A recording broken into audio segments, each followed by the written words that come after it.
Во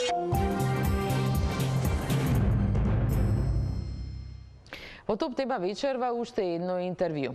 Овој пат со жената која основаше една од првите IT компании кај нас, електроинженер по професија, председателка на МАСИТ, почесен конзул на Канада во Македонија, активна на многу полиња, но и често со жестоки критики за разни политики во државата. Добро вечер за Анета Антова Пешева. Добро вечер. Ви благодарам на поканата. Благодарам што дојдовте. Додека истражував, не сте ви активна само на едно поле, како што кажав, навистина дури неколку професии може имате, но сепак би почнала со нешто што е актуелно. Вие често сте гласни околу положбата на жената кај нас. Она што денеска се случува и се откри е една група повторно отворена на социјалните мрежи, овој пат на Телеграм, по примерот на Јавна соба, ако се сеќавате, каде што повторно има 60 фотографии на жени, корисниците се мажи, дури се вика машки домаќински муабети.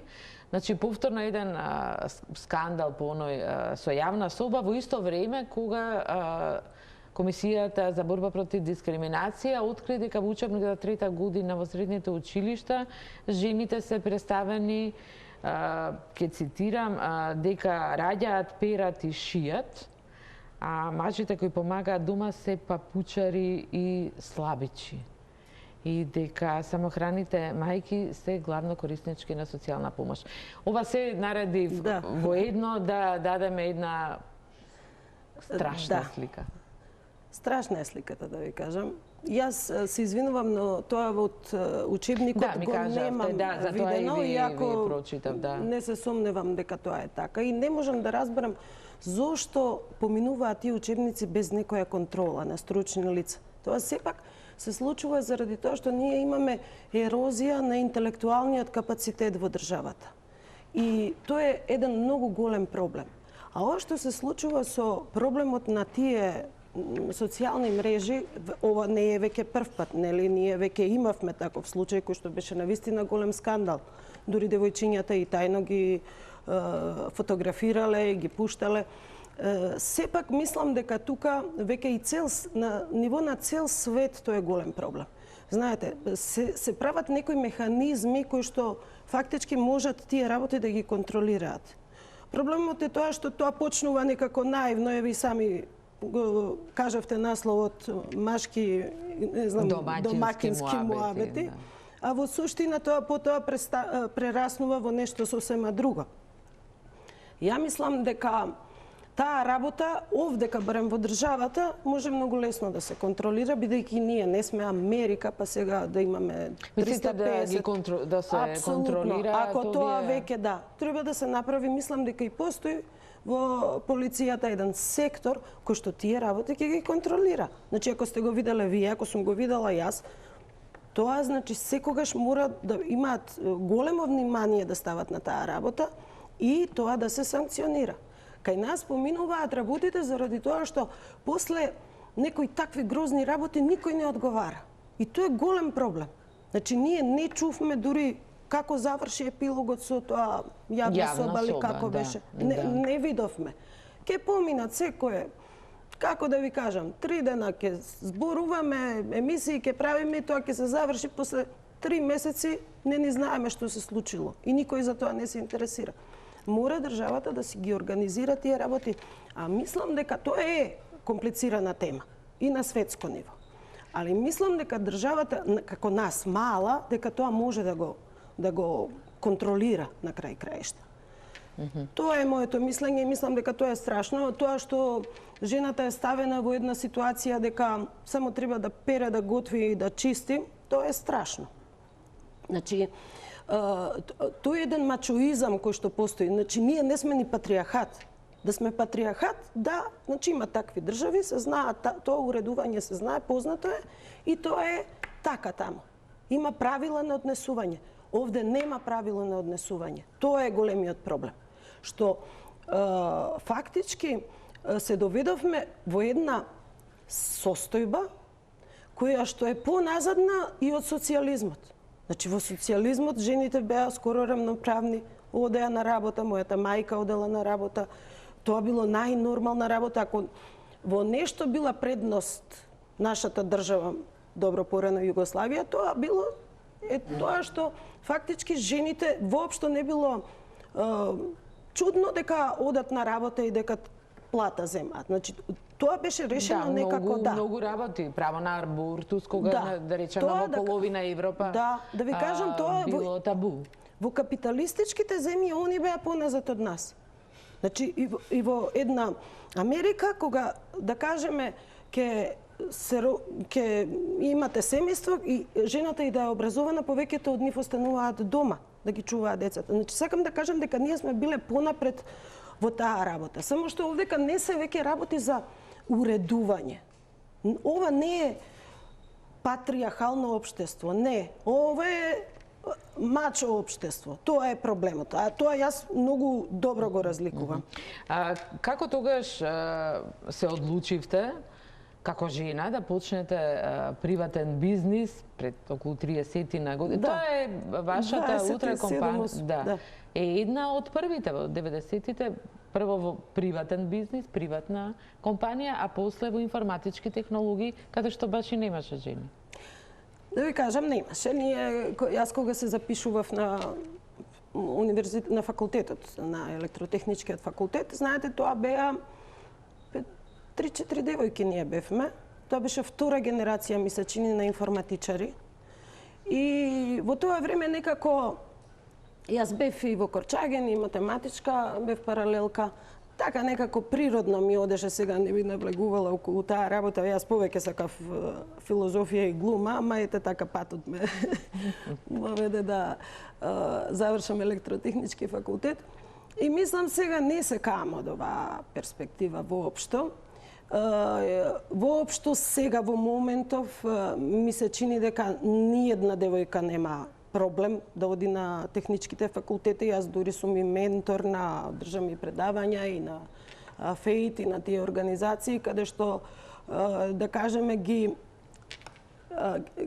охрабрувам младите девојки да одат во тие води. Значи, и јас само сакам една работа да ви кажам. Иднината е во дигитализацијата и во IT секторот. Тоа што некој не го разбира е тоа дека ќе дојде време кога само тие кои што ќе ги работат дигиталните вештини, кои што ќе ги имаат дигиталните вештини, тие ќе обстанат и ќе имаат убав живот. Јас тука не мислам дека требаат сите инженери да станат.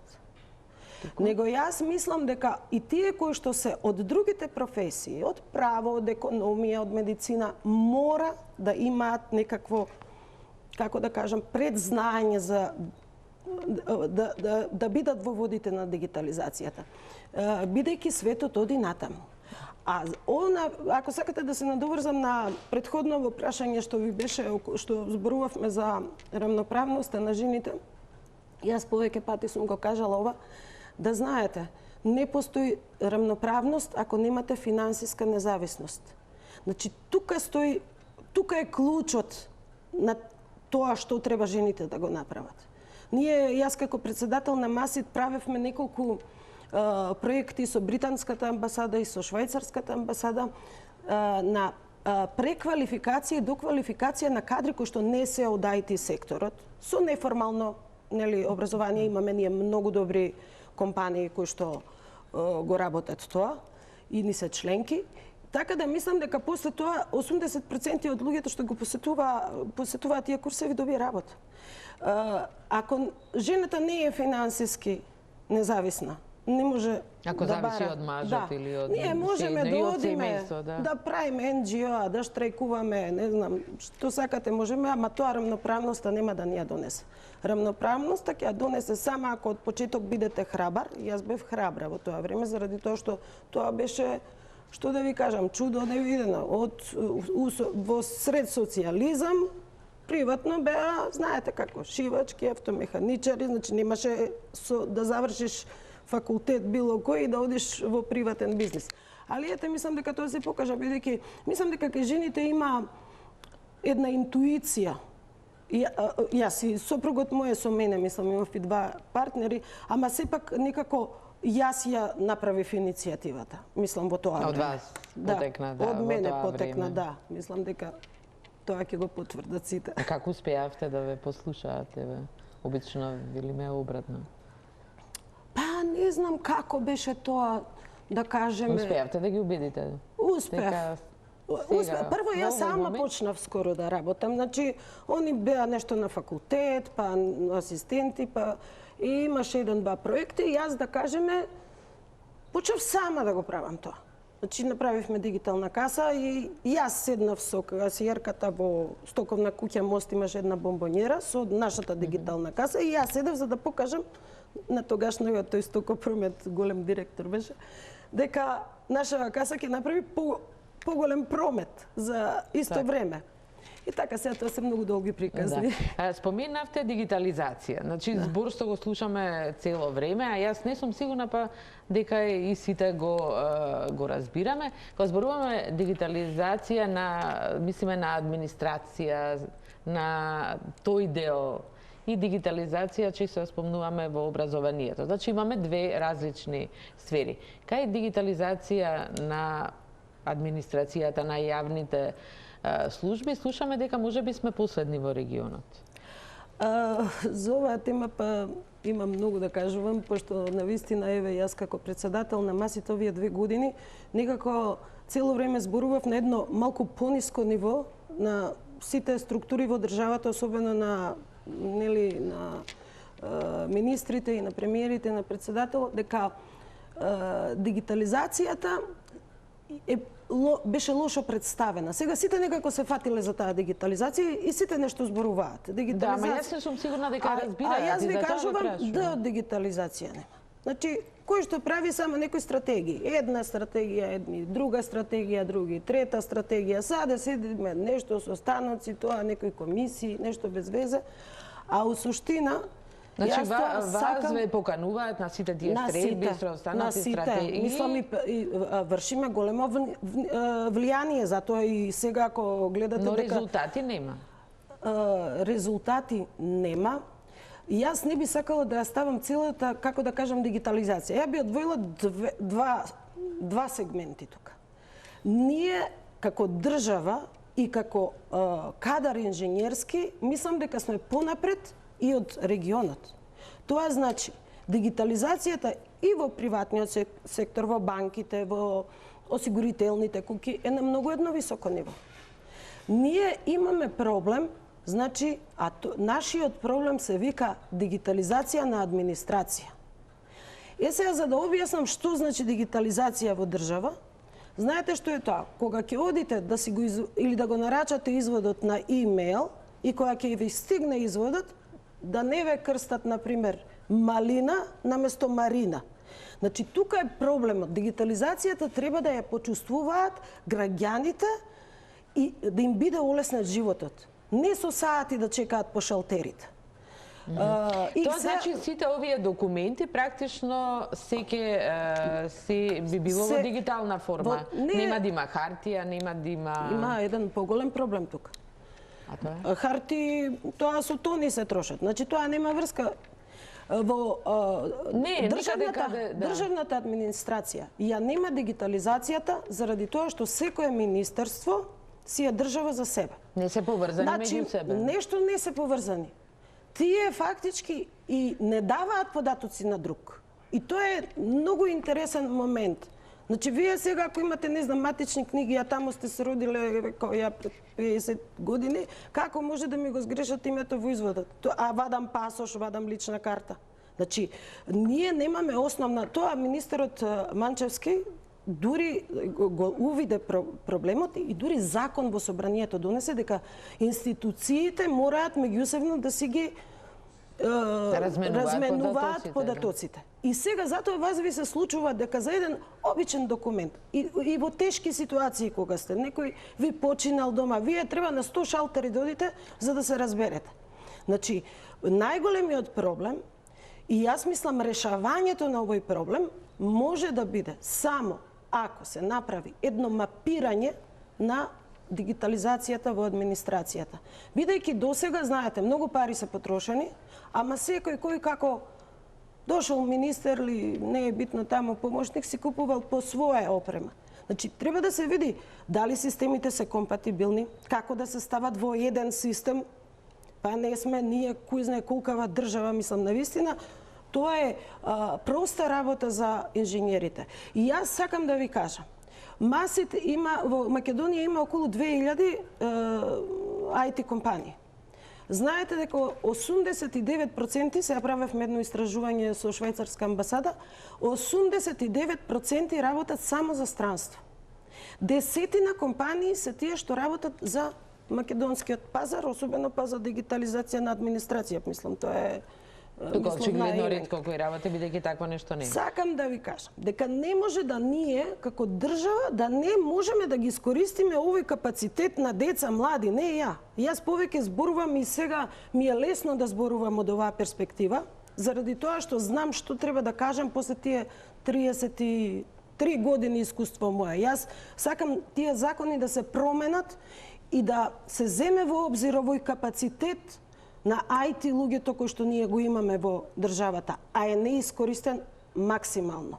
Максимално неискористено. Со тоа што тука има доста проблеми, сега не би навлагала зашто за оваа работа мислам стварно треба една посебна емисија. Но велите има компании, има млади луѓе, но тие дали би биле заинтересирани да работат, нели, во администрацијата, зборувам за IT компаниите од информатички технологии, бидејќи тие се најплатените вработени во моментот. Оваа индустрија е во приватниот сектор. Зборуваме за приватниот сектор. Како да се заинтересираат, ангажираат? Значи, оваа професија е единствена заради која остануваат во земјата. Сите останати гледаат да заминат, зборуваме за младите. Да, па јас имам примери дури во управниот одбор, неколку млади луѓе кои што работеле по 7-8 години во Германија, во Австралија, се вратени овде, кои си имаат направено своји компании и работат за надвор. Значи, прво и основно, кадрот за IT инженерството во самата администрација, тоа јас не можам да ви кажам колку е тешка работа да се реши. Бидејќи, знаете, во една приватна фирма која се запослува некој, не мора да е инженер, значи да има завршено и неформално образование. Тој ако го бива, не го ни прашуваат дали имаш ти диплома. Значи во администрацијата која ќе влезат, имате таа систематизација, чекај сега овој бил, не знам, инженер или факултет, овој магистар бил, овој доктор.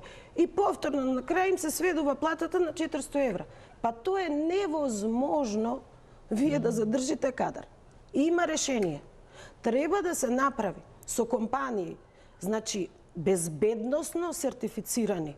Значи, луѓе кои што работат во компаниите да бидат безбедносно сертифицирани и да се направи како едно јавно-приватно партнерство со министерствата. Да знаете, и во Америка немаат во State Department Министерство за финансии. Тоа го води надворешна фирма. Значи не ги вработуваат, но може да се реши Да, со во Канада е исто така.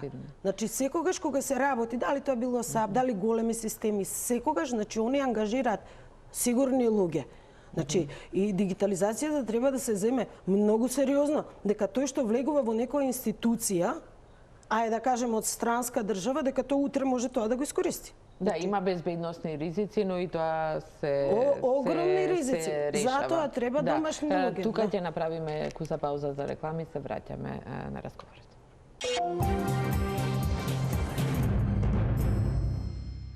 Продолжуваме со разговорот со господја Анита Антова-Пешева. Една од темите за која исто често настапувате во јавност, критикувате, зборувате и се иселувањето на младите. И вашите деца живеат во странство. Има ли начин тоа некако да се, барем да се намали, не можете, децата од основно училиште сонуваат да заминат во странство? Знаете, како да ви кажам, ја пошто ова ми е многу емотивна, нели, приказна мојата, ако моите деца се иселија во странство, мислам што да кажам за другите. Значи веќе не се работи за финансискиот момент. Знаете, Не се работи. Овдека тоа што, да кажеме, јас цело време го гледам, века и мојата ќерка и син, кога се тука и кога се чудат дори. Екологијата, здравството. Значи, тие работи се многу и исто така, како да кажа, пореметен на вредностни критериуми. Не е на merit-based системов нашето општество. Па мојата ќерка заврши постдипломски во University of Toronto. Дали знаете дека факултетот ја препорача и она сега работи senior policy advisor во владата на Канада. Значи јас тоа не сум можела уште пред да јас конзул да бидам, пред 6 години. Па тоа овдека јас да ја запослам у Министерството за екологија, прво ќе треба нека партија да се запише, па ја ќе треба сите да ги молам. А овдека оди некако си тече животот тамо. Ние овдека се загушивме од глупости. И тоа е проблемот. Ја мислам сите деца ќе се вратат ако ние направиме овдека систем кој што ќе се почитуваат вредностите, а не систем партиски. Нас таа партизација не отепа. Значи, ние имаме еден многу голем проблем со таа партизација. Вие имате партизација во здравство, имате во школство, во судство, секаде. Партизација, нели сите тоа модерно е да се каже. Може ли директори на клиники да ги става премиер или влада? Па тамо има, како да ви кажам, ни во Југославија не беше така. Се знае кој е кој. Не, оваа партија дошла, ќе ги сменам сега сите директори на клиники. Па работата е тоа што луѓето се искараа меѓу себе. Вие не можете во една клиника конзилијарно мислење да направите, па што сите се мрзат тргни. Да, таа поделба во општеството на сите нивоа е очигледно. Да, и мислам дека тоа малце убива, во другите држави воопшто тоа не е важно кој е на власт. Втора работа се нема конзистентна политика што ќе продолжува барем во некои сегменти, нешто што било добро да остане добро. Еве за образование нема. Вие ќе поддржавте реформите на министерката Царовска, кои не идоа на критики заради дигитализација. Знаете, ќе плачат за Царовска, заради тоа што она беше само многу брза и храбра. Мислам дека јас тоа и го бендисував дека е така, само што до дигитализација ќе дојде. Јас ја поддржав нејзината идеја дека учебниците треба да се дигитализираат. Заради тоа што сега, кога имавме ковид криза, немавме дигитализирани учебници. А наставата онлайн? Наставата онлайн, учителките пишуваа на хартија и им покажува вака на екранот. Мислам, тоа не е дигитализација. И она имаше многу добра идеја. Само можеби не мораше. Јас мислам дека тоа до сега Бирото за образование требаше да го има направено. Не требаше, мислам, тоа апсолутно кога се издава учебник, тој и така и вака е дигитално прво направен, па потоа е направено. Значи јас апсолутно тврдам на сите универзитети, син ми студираше во Америка, значи он цел семестар седеше тука, полагаше испити и се, и тоа сериозен универзитет и сериозни теми, заради тоа што целиот материјал го имаат дигитално. Значи имаат и учебници, али ако не се во... Значи они дури имаат и поени за тие деца што ќе дојдат во училница.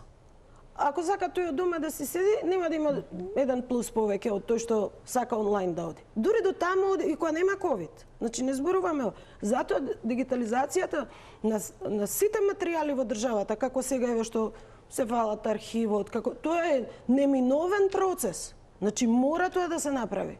Само сега родителите, да ви кажам, и јас веќе бев збуната. Те не сакаат настава од дома, те сега тргнаа на училиште, те сакаат, па поделени, па сите су транспарентни. Па кој... Мислам, они не треба ни да се прашаат, да. Образованието, мислам дека треба да биде на еден повисок пиадестал и од родителското домашно воспитување. Мислам... Доколку има некоја стратегија, единствена политика и консензус околу таа би се спроведувала независно кој е на власт, но очигледно до такво некое ниво Многу сме далеку. Што мислите за жените во политиката? Еве, ја спомнав министерката Царовска. Некако ги има, сите се... За разлика од жените во бизнисот, кај што мислам дека воопшто немаат проблем жените да влезат во бизнис. Освен тоа да си го решат во главата дека бизнисот не мора да значи дека ќе ја запостават куќата. Јас, мојата фирма и моите две деца, ко 3 деца ги гледам. И тоа оваа фирма најстарото дете. А во политиката тоа е комплицирано. И ќе ви кажам зошто. Заради тоа што го спомнав пред малку. Владе една мачоизам во политиката. Вие сте виделе на масе седнати главните кои што се шефови на партии, decision makeri, да некоја жена па не постои. Значи главните одлуки во државата ги донеле мажи. Жените се квота. И сега да ви кажам, знаете како образованите и жени кои што држат до себе, значи јас многу имам пријателки албанки, имам пријателки македонски, имам од сите, значи многу, да кажеме, се дружам со нив. Ни една паметна жена не сака да биде квота.